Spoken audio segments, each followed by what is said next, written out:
ઘૂંટણ બદલ્યા પછીની કસરતો કરવી ખૂબ જરૂરી છે અને તે કસરતો કરવાથી આપણા રોજિંદા જીવનના જે કંઈ કામકાજો હોય છે એ કરવામાં આપણને આસાની રહે છે। તમારા બંને પગના પંજા તમારા શરીરની તરફ ખેંચો। હવે બંને પંજા નીચેની તરફ લઈ જાઓ। આ કસરત ફરીથી કરો।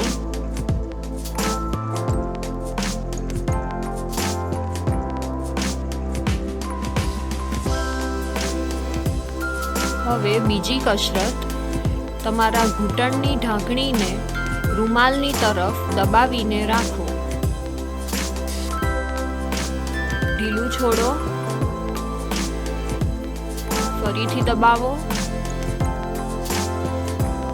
ઢીલું છોડો।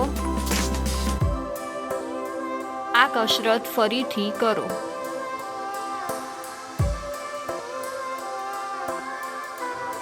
હવે ત્રીજી કસરત, તમારા ઘૂંટણને સીધું રાખી એડીથી પગને બહારની તરફ ઘસડવું અને ફરીથી અંદરની તરફ લઈ જવો।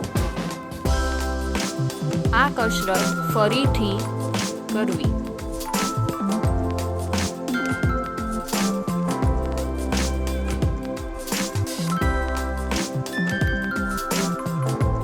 હવે ચોથી કસરત, તમારા ઓપરેશન વગરના પગને ઘૂંટણથી વાળી ઓપરેશનવાળો પગ ઘૂંટણથી સીધો રાખી થાપાથી ઊંચો કરવાનો રહેશે। હવે નીચે લઈ જવાનું, ફરીથી ઉપર ઉચકવું, નીચે લઈ જવું। આ કસરત ફરીથી કરવી।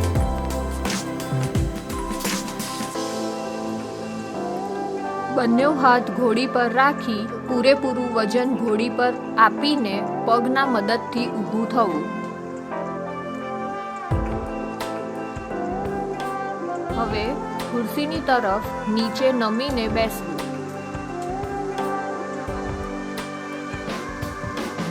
હવે ચાલવાની શરૂઆત જે પગમાં ઓછો દુખાવો થતો હોય અથવા વગર ઓપરેશનવાળો પગ પહેલાં આગળ મૂકી ચાલવાની શરૂઆત કરવી।